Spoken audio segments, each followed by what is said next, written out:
Welcome, everyone. Thanks for coming to our presentation today. My name is Tom Podnar. Along with my coworker, Dustin Updyke, we'll be talking about strategies for network beacon detection.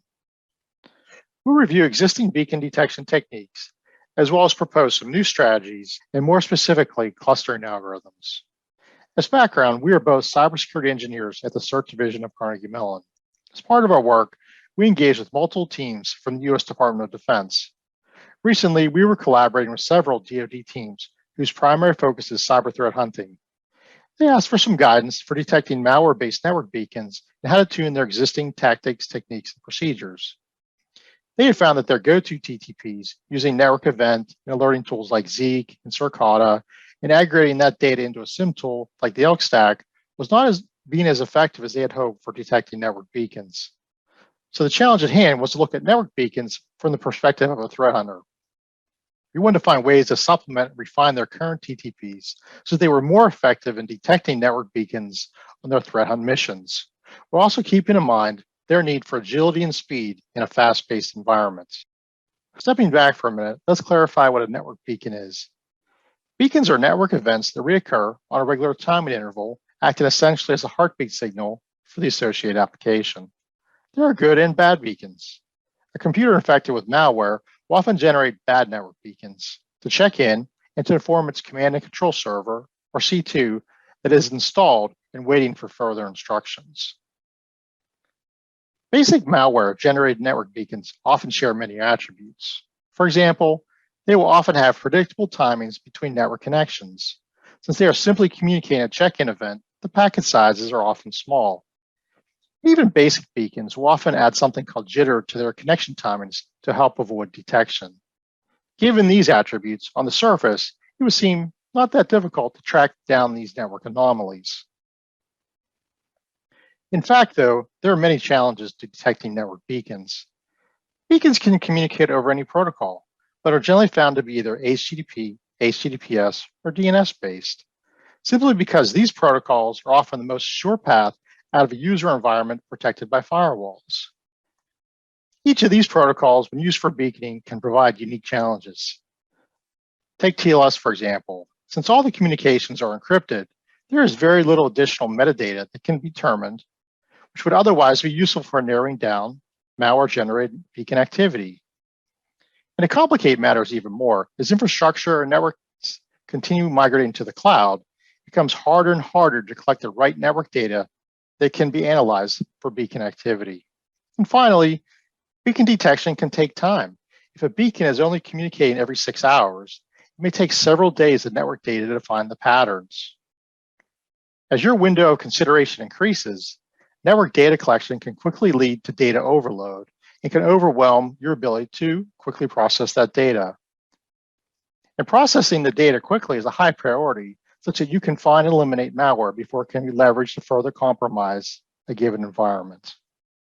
Now we can begin to understand why detecting network beacons is more of a challenge than it appears. Malware authors are smart adversaries, so they want to avoid detection. They will use additional layers of complexity, such as varying payload sizes, intermixing legitimate traffic, or using round-robin DNS techniques to talk to multiple TCP2 servers. In the end, though, the malware needs to check in to be effective. It needs to check in fairly often, since in a well-secured infrastructure, leveraging defense in depth, other operating system tools like app whitelisting or anti-malware tools, different scans, may alert to the malware's presence and take it offline. And one additional challenge of note, we mentioned good network beacons earlier. Good network beacons sometimes look a lot like bad network beacons, and it's often hard to tell the difference. Therefore, an effective strategy to detect network beacons is maintain a whitelist of good network beacons so they can be filtered out. Given these challenges, malware-based beacon detection becomes an even more daunting task. Luckily for you, if there is malware in your network, it will need to communicate out to the public internet to a C2 server to be successful with its intentions. A well-known cybersecurity analyst said it best: the network levels the playing field. Everything needs to talk on the network. So for the malware to check in with the C2 server, or facilitate lateral movement on your internal network, or exfiltrate data from your network, it will have to traverse the shared network, head out to the public internet. What are realistic goals for beacon detection? Threat hunters and other cyber team members could not realistically review and study every network connection. There's simply too many, even in a small network. These goals, though, align with anomaly detection. We need TTPs to find the most interesting things from a cyber perspective. Scoring and ranking of these lists provide a place to start to review the activity of these most likely suspects.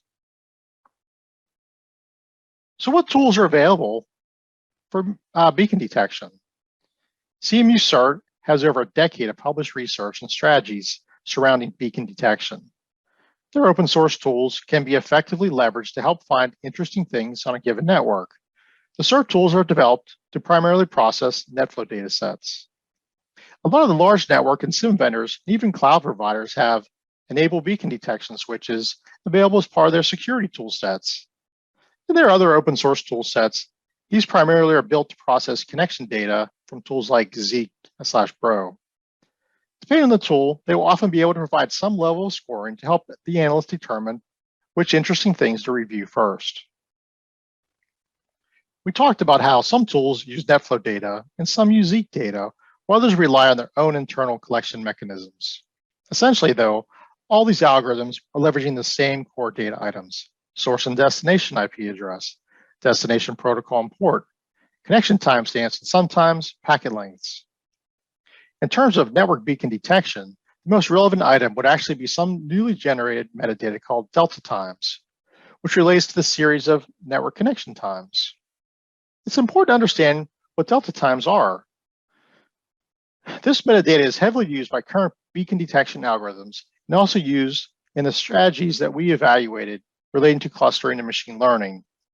When we refer to delta times, this refers to specific timings between network flows when they are ordered by time.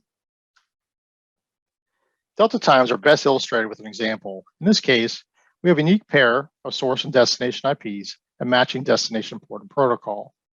The delta time column value gets calculated as the difference in time between the two adjacent pairs of connections. In this example, the majority of the delta times are 5 minutes, while others are 10 or 75 minutes. So why is delta time so relevant? Because a consistent series of similar delta time intervals is one of the primary characteristics of beacons. So let's dig a little deeper into the actual techniques and how the core network connection information along with delta times is used. In simple cases, a high frequency beacon will show up in something like a top network talker report. For the majority of other cases, where the delta times are much less frequent, analysis of a sequence of delta times is often used. So for example, if a series of similar delta times occurred in a row, meeting some predetermined threshold value, the beacon detection solution would flag that unique connection pair as a possible beacon. But as you can see, basing this on a predetermined threshold, this particular technique can possibly miss beacons. In addition, current beacon detection algorithms are also using standard deviation, relative standard deviation calculations. These help to measure the spread of the delta times. In that, a lower spread would be a beacon indicator. These additional metadata points and additional calculations are then used to score the network connection pairs with subsequent rankings. To reiterate, these algorithms are effective at finding at least some subset of beacon behavior. So this is good news. What we do find, though, is that each tool operates very much as a black box. Either it's a vendor's enabled beacon detection black box or an open source series of Python scripts with hard to follow custom algorithms. The result is send in your data, it gets processed, and okay, here you go. Here's a scored list of suspects. By the way, good luck, because things can get pretty deep pretty fast. The black box solution will be effective in many situations. Threat hunters, cyber analysts are likely not Python or statistics experts. What we found, though, is that few malware beacons are alike. They want to avoid detection and work hard at that. This is where the black box solutions fall short sometimes. Here is the determined list of beacons. Trust us. You have no choice. What if a threat hunter wants to know their data better, wants to tune the detection process? This is the problem that our research focused on. Now, there are multiple other algorithms with significantly increased complexities for beacon detection. Existing techniques are refactored, streamlined, and with these techniques, the complexity of knowing how the algorithm works is even more confusing. On top of this are data processing concerns. Computing delta times for large network data sets can take a long time. So whitelist management and filtering becomes even more important. In addition, analysis of the delta time data once produced also consumes a lot of time. So we researched how to best help cyber threat hunters. Now there are multiple other algorithms with significantly increased complexity for detecting network beacons. Existing techniques are refactored, streamlined. With these techniques, the complexity of knowing how your algorithm works becomes even more confusing. On top of these are data processing concerns. Computing delta times for large network data sets can take a long time. So whitelist management, filtering becomes even more important. In addition, analysis of the delta time data, once produced, also consumes a lot of time. Based on these concerns, we researched how to best help cyber threat hunters move away from these black box techniques, operationalize these processes using Jupyter notebooks, and see how techniques using unsupervised machine learning and clustering can be applied to this issue at hand. With these challenges in mind, I'm going to hand over to my teammate, Dustin Updyke. Thanks, Tom. Hi, I'm Dustin. Behind the scenes, we called this project One Ping Only from the popular movie The Hunt for Red October. Many have looked at this problem of beacons, but we thought it was a perfect time to look at it from a new angle. There are 4 areas that Tom and I want to highlight in this project, where we show a new technique for targeting the top candidates on a network that may be exhibiting beaconing behavior that breaks down into contributions with regards to clustering, viewing those clusters over an array of time spans, what that tells us, and of course, enabling the automation of this entire process within a production system. For our initial research purposes, we limited the data to external traffic and other filters only. This enabled us to make progress quickly, but we suspect that the current model can be generalized to any traffic over any protocol. For beaconing purposes, what becomes important are the delta times of connections by the unique connection ID. That is, source IP connecting to a destination IP on a certain destination port over a particular protocol. Those 4 values form a unique connection. In focusing on that part of the data, we were able to significantly reduce our file storage sizes for up to 88%. And we think that we can probably push that further with normalization or compression, or both. At the top here in step 1, we see a typical bro or Zeek log file straight out of the standard files output from Security Onion. We reduced that to a unique connection ID in step 2, and then finally to a connection ID in just the delta time in the last step. So now that we have manageable data, we turn to clustering. In one sense, it's easy to get started with k-means, which means it's easy to automate across a range of unique connection IDs.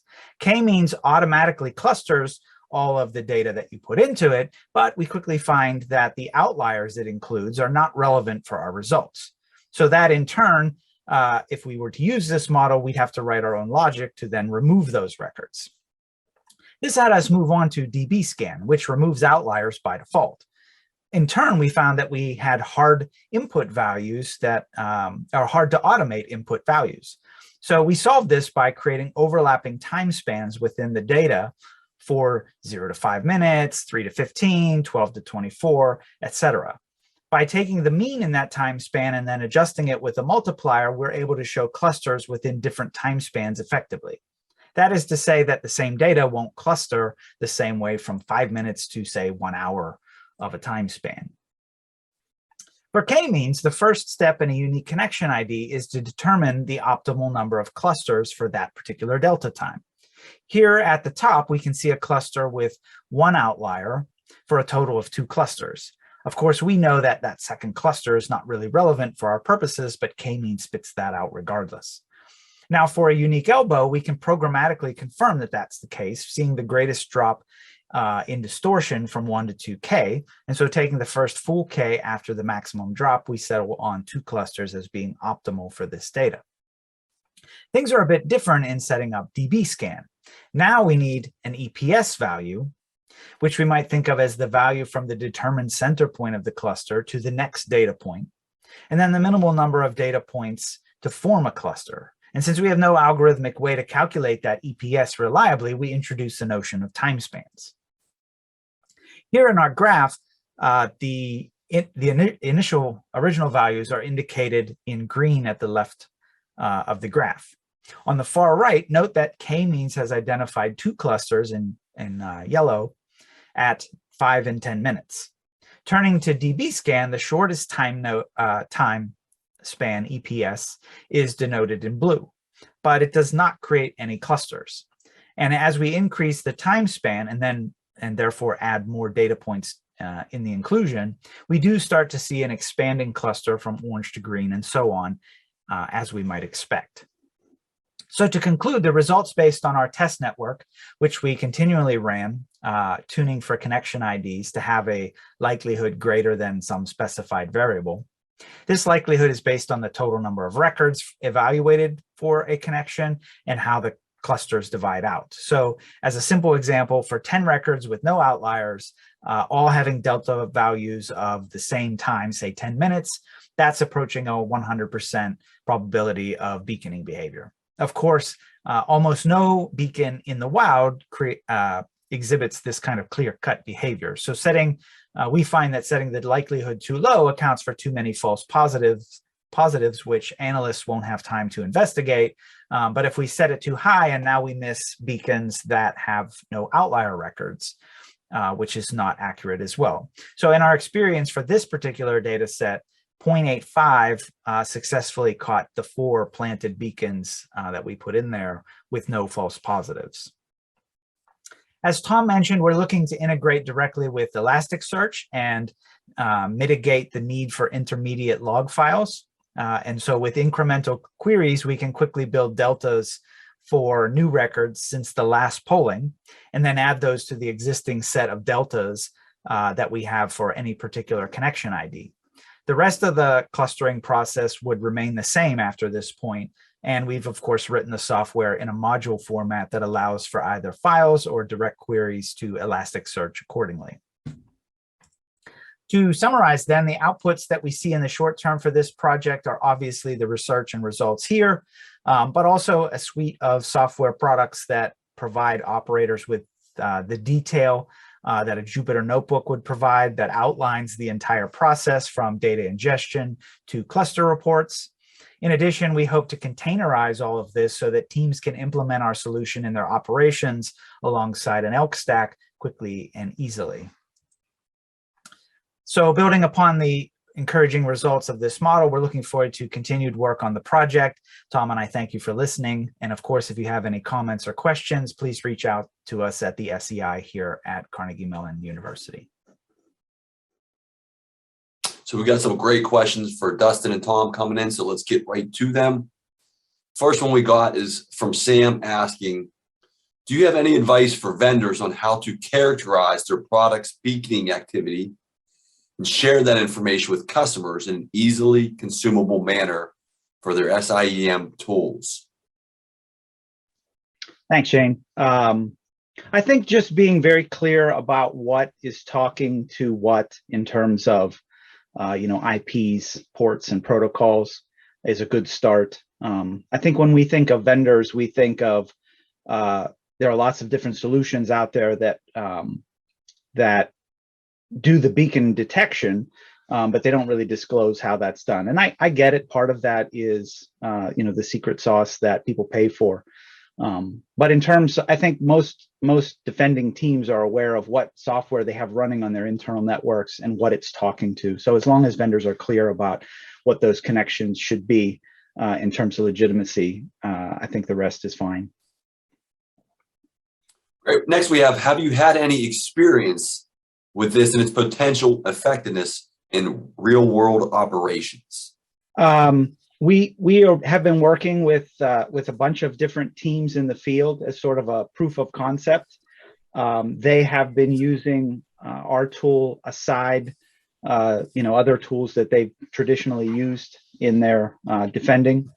And that's the kind of way that we see this tool as an augmentation of things that people are already doing, until at least we get a better sense of where it adds value, how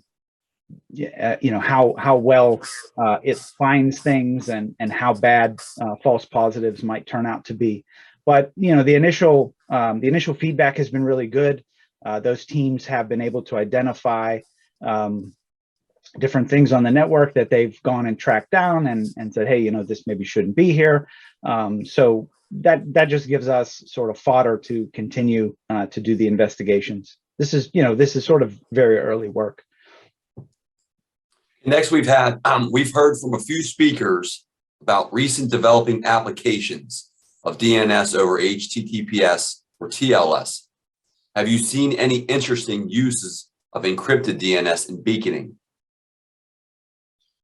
So we haven't seen any particular uses in terms of the encrypted DNS for the beaconing, but in the sense that it's just HTTP or HTTPS traffic. So our algorithm, our approach looked at HTTPS traffic. So we don't really see a difference in terms of the ability to pick up that traffic. But in terms of encrypted DNS being used for beaconing, we hadn't looked at that or hadn't seen that. Okay, Tim asks, have you considered use of Fourier transforms for beacon detection?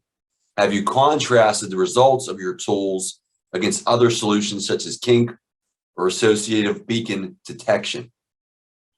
So we hadn't looked at the Fourier piece. We had really focused this effort from a unsupervised machine learning approach. Now, we did take a serious look at kink, the CERT algorithm developed a number of years ago. And what we're seeing is that we're able to essentially have less false positives based on the ML clustering algorithms, as opposed to something like kink, or even we've compared it to like Rita, one of the more well-known open source algorithms, in terms of really selecting the highest ranked, highest risk scores for potential beacons. Okay, James asks, can you comment how your approach reaches your tuning and adaptability goals? I think just because it's early work, there's lots of tuning that can be done. The end result really that defenders are looking at is how likely is this pair, something that you should look at, right? It exhibits beaconing behavior. And so there are lots of different things that we think can probably affect that. We just haven't had time to sort of go and implement those things. Like, how does this cluster compare to other clusters? How does it compare over longer time spans? We just sort of arbitrarily picked 4 or 5 different time spans to look at, but maybe it's a totally different view when you zoom out to a month view or a multi-month view. So that's I think a lot where additional work and time is required to do that sort of tuning. Yeah, and secondly on that, really from answering the adaptability question, is that we really have strived to put the ability to be flexible in the hands of the analyst. Whereas we've seen other beacon detection products, they're very much, like we talked about in the discussion, the presentation, they're very black box. If you want to tweak or make any adjustments or add any filtering, it's a lot harder in terms of, being able to have the flexibility with the Jupyter Notebook usage. Okay, JP asks, is this deployed anywhere in a production environment? And if so, how long did it take to tune out all the false positives? Do you suggest a strategy for finding and IDing false positives? So I would say that any organization should already have an effort in terms of whitelisting IP addresses, identifying the common destinations out of their networks that can be used to filter out false positives out of the beacons. And essentially, this is an algorithm to help you find interesting things. Thousands or hundreds of thousands of source IP address pairs that may be out there, we can help narrow that down for that analyst to say, hey, look at these top 15 or top 10. And if you have false positives in there, they're likely to keep reoccurring. You could add into the Jupyter notebook, into that algorithm to filter those out. But to answer the question of, is it in production? It's very much in development, but we do have some of our partners that we work with that we do test with in terms of the data they have going on. So it's not in like commercial production, but certainly we have it in an application where it's pre-production. Great. Last one in the queue, unless Dustin, go ahead. I'm sorry. No, that's okay. And just to add on to that a bit, and part of that relationship with those partners is that helps us determine how they would best use the tool in their environments. So we had commented before about the black box approach that vendors take, and we get that. But there's a desire from the operators that we work with to have a look under the covers at how those different algorithms work, how the data is sliced and diced before it's clustered. And there's been a lot of interest in that, and taking that sort of that START notebook and expanding on it, looking at different algorithms that maybe we haven't looked at. Tom mentioned Rita as one of them. But there's also an interest in, hey, could this just be a Docker container that we deploy and that it automatically looks at our different network data that we have, and then it could just alert us somehow. So we're sort of taking all that feedback to try to determine the best path forward that suits their needs the best. Our partner is very much about speed. So if we can run our algorithms against a large data set and pick out the highest risk items fairly quickly, in a lot of cases that's sufficient for their needs. They don't have to have a 100% solution of looking at every single thing.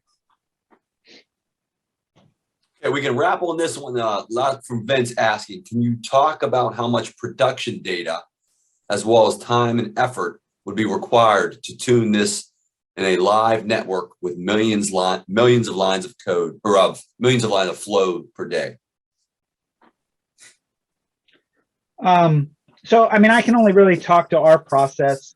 We started with a file, right? So Tom gave me a dump of a Brolog, and we set up around that file. And then from there, we just sort of expanded. So the file got bigger, and then we went to multiple files, and then we graduated to a live read of that elastic data from an elk stack. And I think we'll probably continue in that way, because that gives us probably the best understanding of some of the baseline concerns and how this data gets used and all that sort of stuff.